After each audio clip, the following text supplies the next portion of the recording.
जय जय श्री सीताराम भक्तों, स्वागत है आपका हमारा YouTube चैनल ब्रह्मेश्वर महादेव ज्ञान दर्पण में। भक्तजनों, यदि आप हमारे इस चैनल पे नए हैं तो इसको सब्सक्राइब कर लीजिएगा ताकि हमारी जो भी नोटिफिकेशन हो वो सबसे पहले आप तक पहुंचे। भक्तजनों, यदि आपको हमारी वीडियो अच्छी लगती है तो इसको लाइक कीजिएगा, ज़्यादा से ज़्यादा लोगों तक शेयर कीजिएगा।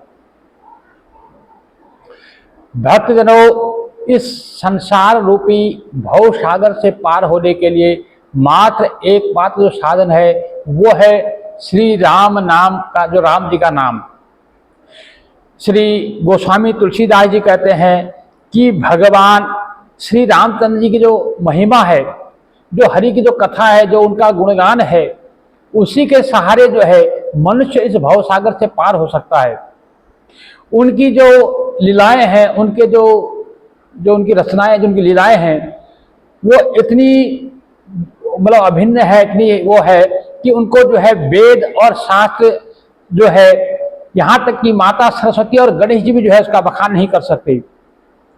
सरस्वती जी, शेष जी, भगवान शंकर जी, ब्रह्मा जी, समस्त वेद शास्त्र भी जिसको नेति नेति कह करके, यानी कि और इतना नहीं और बहुत ज्यादा, और इतना ही नहीं, इतना ही नहीं, ऐसा कह करके जिनका गुणगान करते नहीं थकते, ऐसे भगवान श्री रामचंद्र जी का जो है इस कलयुग में एकमात्र साधन है उनका नाम, उनके लीलाओं का जो है गुणगान करना, उनका यश गाना।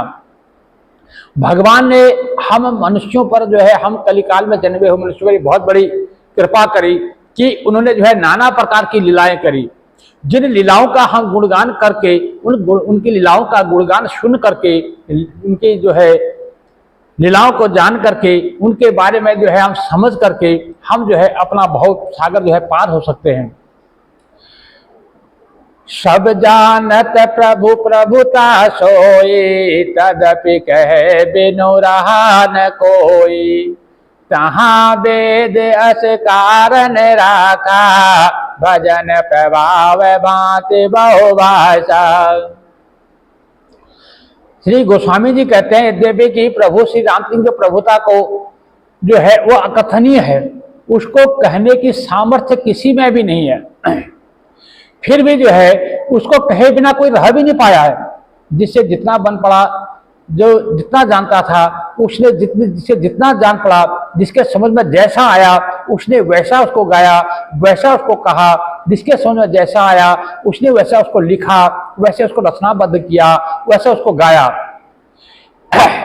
इसमें वेद ने ऐसा कारण बताया कि भजन का प्रभाव बहुत तरह से कहा गया है, क्योंकि मानव का जो है एकमात्र जो है इस भवसागर से पार होने का साधन है वो हरि की लीलाओं का गुणगान है। इसलिए उसका गुणगान किए बिना मनुष्य जो है रह नहीं सकता, इस भवसागर से पार हो नहीं सकता। क्योंकि भगवान की महिमा तो ऐसी है कि उसका वर्णन तो कोई कर ही नहीं सकता, परंतु उसको किए बिना, उसका वर्णन किए बिना कोई रह भी नहीं सकता। चाहे कोई साधु हो, संत हो, वेद हो, पुराण हो, शास्त्र हो, भगवान हो, सब ने जो है, सुर असुर सब ने जो है जैसा जिसके मन में जान पड़ा, जिसको जैसा लगा उसने वैसा गाया, वैसा उसको उसकी रचना करी, वैसे उसको कहा, जिसके समझ में जितना आया उसने उसको उतना कहा। क्योंकि भगवान का गुणगान जो है वही एकमात्र ऐसा साधन है जो हमें इस भावसागर से पार ले जा सकता है। इसलिए भगवान के गुणगान रूपी भजन का प्रभाव बहुत ही अनोखा है। उसका जो है नाना प्रकार से जो है शास्त्रों में वर्णन मिलता है। थोड़ा सा भी भगवान का भजन जो है मनुष्य को सहज में ही जो है भवसागर के पार ले जा सकता है। क्योंकि इस भवसागर से पार होने का एकमात्र जो साधन है वो है भगवान श्री हरि का जो है गुणगान करना, श्री रामचंद्र का गुणगान करना। उसके बिना मनुष्य जो है भवसागर पार नहीं हो सकता है। जैसे कोई प्राणी है, जैसे कोई अंडज जो प्राणी है, जब बच्चा जो है, जीव जो है एक अंडज के अंदर जब आता है तो वो उसको लगता है कि संसार इतना बड़ा है। वो जब एक अंडे की आकृति में होता है तो उसको लगता है कि संसार इतना बड़ा है।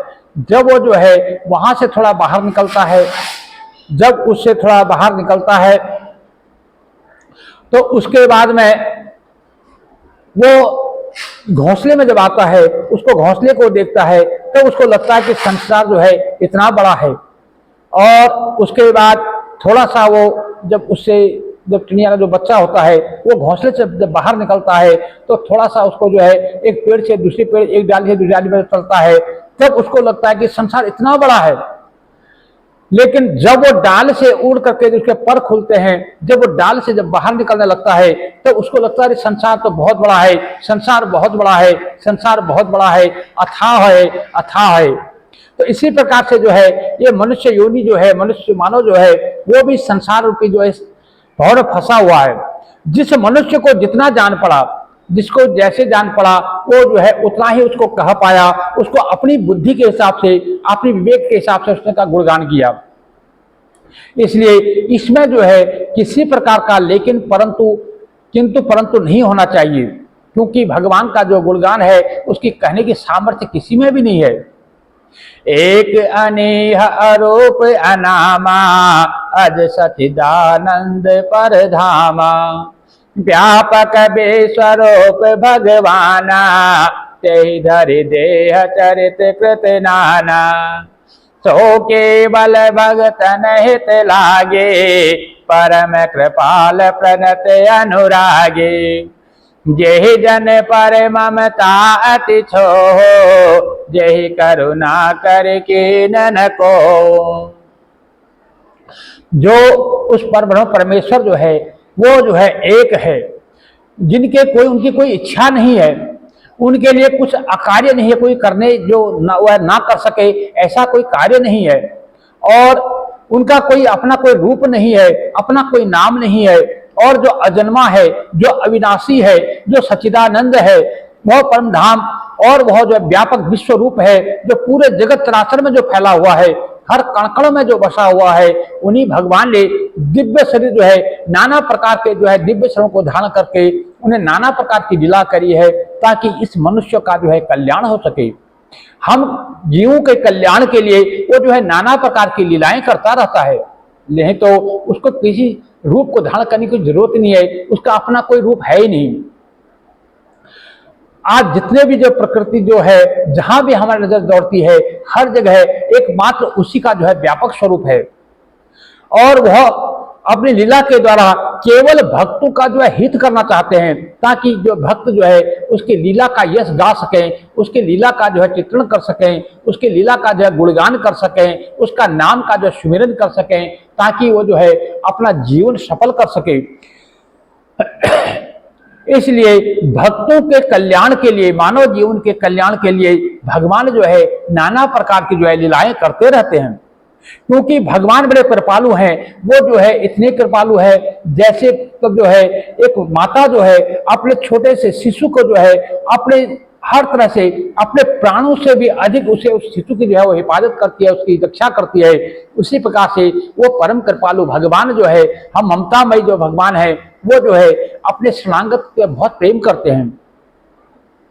जो उनकी शरण में एक बार हो जाता है, जो उनकी शरण में एक बार चला जाता है, तो उन्हें वो फिर दोबारा कभी नहीं त्यागते। जिनकी भक्तों पर बड़ी ममता है, उन्होंने एक बार जिस पर कृपा कर दी, फिर वो जो है उन पर कभी क्रोध नहीं किया, फिर उनको जो है हमेशा दया दृष्टि से रखते हैं। तो ऐसे कृपालु को भगवान को छोड़ करके जो अन्यत्र इधर उधर भटकते हैं, वो सचमुच दुर्भागी हैं, उन्हें जो है अभागा ही कहा जाएगा, क्योंकि भगवान इतने कृपालु हैं, वो अपने भक्तों के हित के लिए सब कुछ करने को तैयार हो जाते हैं। आपको एक छोटा सा प्रसंग हम सुनाते हैं कि महाभारत में भीष्म पर्व में जो है भीष्म जो भीष्म पितामह हैं, उनको जो है इच्छा मृत्यु का वरदान है, और वो जो है जब चाहें जब जो है अपनी जो है मृत्यु अपनी जब तक वो ना चाहें तब तक वो मर नहीं सकते। भगवान श्री कृष्ण जो है, श्री हरि जो भगवान श्री कृष्ण के जो अवतार जो है भगवान श्री हरि हैं, वो जो है युद्ध से पहले घोषणा करते हैं कि भाई मैं किसी प्रकार का जो है शस्त्र नहीं उठाऊंगा, मैं किसी प्रकार के अस्त्र शस्त्र का प्रयोग नहीं करूंगा। तो वो भगवान जो है अपने भक्त अर्जुन का जो है सारथी बनते हैं।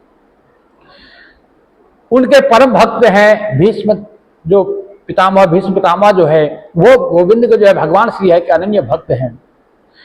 तो वो भी अपने मन में संकल्प लेते हैं कि मैं जब तक भगवान श्री हरि नारायण के हाथ से अस्त्र नहीं उठवा दूंगा तब तक मैं जो है मृत्यु को प्राप्त नहीं होऊंगा।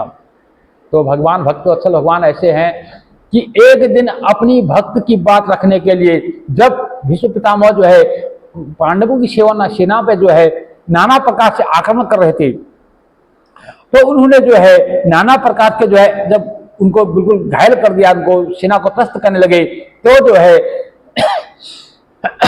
भगवान जो है अर्जुन को काफी समझाते हैं। जब उन्होंने देखा कि अब अर्जुन जो है कमजोर पड़ रहे हैं, जो ढीले पड़ रहे हैं, तो भगवान ने जो है स्वयं चक्र लेकर के वो भीष्म की ओर दौड़ पड़े। जब ऐसा हुआ तो भीष्म पितामह जो थे उन्होंने जो है उसी समय एक महादिव्य आत्मा, एक महान जो है महावैष्णवाचार्य भीष्म पितामह, उन्होंने उसी समय जो है अपना धनुष बाण त्याग करके गोविंद गोविंद कहते हुए हाथ जोड़ करके खड़े हो गए और कहते हैं कि भगवान तुमने मेरी प्रतिज्ञा को रखने के लिए अपनी प्रतिज्ञा तोड़ डाली। कहने का तात्पर्य यह है कि भगवान ने प्रतिज्ञा ली थी कि भाई मैं अस्त्र नहीं उठाऊंगा, तो उन्हीं के परम भक्त जो परम वैष्णवाचार्य जो है भीष्म पितामह ने प्रतिज्ञा करी कि मैं गोविंद से अस्त्र उठवा के रहूंगा। देखो कैसी भक्तों की, भक्त और भगवान की लीला देखो। अपने भक्त की बात रखने के लिए भगवान जो है सुदर्शन चक्र लेकर के भीष्म पितामह की ओर दौड़ते हैं। तो इसी प्रकार से भगवान जो इतने दयालु हैं वो अपने भक्तों की मर्यादा को रखने के लिए, अपने भक्तों की मान को रखने के लिए वो जो है अपना सब कुछ बलिदान कर देते हैं। उनका अपनी कोई माया रह ही नहीं जाती, अपना कोई मोल रह ही नहीं जाता, वो तो भक्तों के हाथे अनमोल बिक जाते हैं। तो इसलिए ऐसे श्री हरि भगवान को छोड़ करके जो किसी अन्य को भजता है वो तो महामूर्ख ही कहलाएगा। तो इस प्रकार से श्री गोस्वामी जी कहते हैं, गई बहोर गरीब निवाजो सरल सबल साहेब रघुराजो, बुध बर नहीं हरे जस यस जाने, करहि पुनीत सुफल निध बानी, यही बल में रघुपति गुण गाता, कहियो नाई राम पद माता, मुनि ने प्रथम हरि के रति गाये, तेहि मग चलत सुगम मोहि भाई। तो गोस्वामी जी कहते हैं कि जो प्रभु रघुनाथ जी जो है वो जो एक बार जिस पर कृपा कर देते हैं फिर वो जो है उस पर कभी क्रोध नहीं करते। वो इतने दयालु हैं, इतने ममतामयी हैं कि वो अपने भक्त की लाज रखने के लिए वो अपना जो है सब कुछ निछावर कर देते हैं। यहाँ तक कि वो अपने आप को भी जो है एक जो है जो साधा से जो है एक अर्जुन के जो है वो सारथी बन बैठते हैं। ऐसे जो है भगवान कृपालु हैं और वो गरीब निवाज है, दीन बंधु है, सरल स्वभाव है और सर्वशक्तिमान है। और ऐसा भी नहीं कि वो उनके पास कुछ नहीं, कोई शक्ति नहीं, कोई सामर्थ्य नहीं है, उनसे बड़ा कोई सामर्थ्य शक्तिवान नहीं है। वो जब चाहे इस संसार में जो है एक भ्रकुटी हिलने मात्र से जो है संसार में प्रलय आ सकता है। तो इसी प्रकार से वो सर्वशक्तिमान है और सरल स्वभाव है, फिर भी अपने भक्तों की जो है लाज रखने के लिए, अपने भक्तों की जो है इच्छा को पूर्ति के लिए वो जो है गरीबों की जो है गरीब निवाज जो दीन बंधु जो प्रभु हैं वो नाना प्रकार के जो है वेश बना करके नाना प्रकार की लीलाएं कर करके वो अपने भक्तों का जो मनोरंजन भी करते हैं, भक्तों की सहायता करते हैं, भक्तों की हर तरफ से रक्षा करते हैं। इस प्रकार से यही समझ करके जो है बुद्धिमान लोग जो है श्री हरि का यश वर्णन करके अपनी वाणी को जो है पवित्र और उत्तम फल जो है देने वाले बनाते हैं। इसलिए जो है जो हरिजन जो है यानी जो वैष्णवजन है वो नाना प्रकार से जो है अपने वाणी से जो है प्रभु के चरणों का जो है गुणगान करते रहते हैं, प्रभु का यशगान करते रहते हैं। और इस प्रकार से उस गरीब निवाज दीन बंधु का जो है गुणगान करने से ही मनुष्य का कल्याण होता है। और उसी की बल को समझ करके तो श्री तुलसीदास जी कहते हैं, मैं श्री रघुनाथ जी का जो है चरणों को नवा करके रघुनाथ जी का जो गुणगान करना चाहता हूं, क्योंकि मेरी अपनी कोई कीर्ति नहीं है, मेरे में अपना कोई बल नहीं है, मेरे में अपना कोई जस नहीं है, ऐसा जो है संत श्री गोस्वामी जी कहते हैं। लेकिन मुझे आशा है अपने उन व्यास आदि, व्यास वाल्मीकि इत्यादि जो आपने जो कवि वर्ग रिसीवर हुए हैं पहले, उनके जो है चरणों पर मुझे आशा है कि वो जो है उनकी उनके जो है पथ मार्ग पर चलने से मुझे जो सुगमता मिलेगी। कैसे? जैसे अब एक छोटा सा उदाहरण हम देते हैं। जैसे एक चींटी को मान लो, एक छोटा सा उदाहरण देते हैं, चींटी को बॉम्बे से अगर दिल्ली जाना हो, एक चींटी को बॉम्बे से दिल्ली जाना हो, शायद उसको कितने जन्म लेने पड़ेंगे तो वो बॉम्बे से दिल्ली पहुंच सकती है। लेकिन यदि वो किसी मनुष्य के जो है किसी कपड़े पर अगर मान लो अगर चींटी चढ़ जाती है, किसी कपड़े से वो सट जाती है किसी आदमी से, और वो जो है प्लेन में जो है उस आदमी के साथ वो सफर करती है, और वो जो है मामूली से 2-4 घंटे में वो जो है बॉम्बे से दिल्ली पहुंच जाती है। तो इसी प्रकार से मानव जो है यदि अपने जो संतों का यदि आसरा ले लेता है, गुरुजनों का आसरा लेता है, भगवत चरणों का आसरा ले लेता है, उसके लिए भव सागर पार करना जो है बहुत ही आसान हो जाता है। क्योंकि वैसे न जाने इस भव सागर को पार करने के लिए कितने जन्म हमारे लग जाएंगे। इसलिए भक्तजनों, हमें जो है ऐसे दयालु श्री हरि को छोड़ करके किसी अन्यत्र जाने का जो है मन भी नहीं करना चाहिए। जो ऐसा करते हैं वो सचमुच में जो है बहुत बड़े अभागे हैं। क्योंकि प्रभु की रीति है, प्रभु जो है अपने भक्तों को कभी अकेला नहीं छोड़ते, कभी उनको जो है निर्बल नहीं छोड़ते, कभी उनको जो है उनका हर तरह से जो है वो उनका ध्यान रखते हैं, उनका ख्याल रखते हैं। जिस प्रकार से एक माता जो है अपने नवजात शिशु का जो है हर पल हर क्षण उसका ध्यान रखती है, उसी प्रकार से जो है भगवान भी जो है अपने भक्त का पूरा ध्यान रखते हैं। इसलिए मनुष्य को चाहिए कि वो अपना सर्वस्व जो है भगवान के चरणों में अर्पण करके, अपने आप को भगवान के चरणों में अर्पण करके जो भी वो दिनचर्या करे, जो भी कर्म करे, वो भगवान को अर्पण करके आगे चले।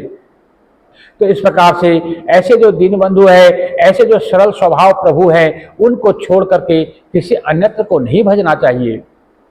क्योंकि भगवान इतने दयालु है, इतने कृपालु है, जब वो किसी पर कृपा कर देते हैं तो फिर वो जो है ये नहीं देखते कि वो सामने वाला इसका पात्र है या कुपात्र है, वो जो है उसको बरबस अपने गले लगा लेते हैं। जिस प्रकार से रघुनाथ जी जंगल में जाते हैं, वहां पर देखो रीछ और भालू जो है उनको जो है अपने गले से लगा करके, अपने सीने से लगा करके उनका उद्धार कर देते हैं। भगवान इतने कृपालु हैं। ऐसे गरीब निवाज भगवान को छोड़ करके जो अन्यत्र इधर उधर भटकता है वो सचमुच ही महामूर्ख ही है। भक्तजनों, यदि आप हमारे इस चैनल पर नए हैं तो इसको सब्सक्राइब कर लीजिएगा। वीडियो आपको अच्छी लगे तो इसको लाइक कीजिए, ज़्यादा से ज़्यादा लोगों शेयर कीजिएगा। भक्तजनों, अपने घर में अपने बच्चों को श्री रामचरितमानस का जो है पाठ करवाइएगा, आप भी पाठ कीजिएगा और भगवान का गुणगान कीजिएगा। चलते फिरते उठते बैठते जब भी आपके पास समय लगे श्री राम नाम का गुणगान कीजिएगा। यही एकमात्र ऐसा साधन है जो इस भव सागर से पार ले जा सकता है। जय जय श्री सीताराम भक्तों।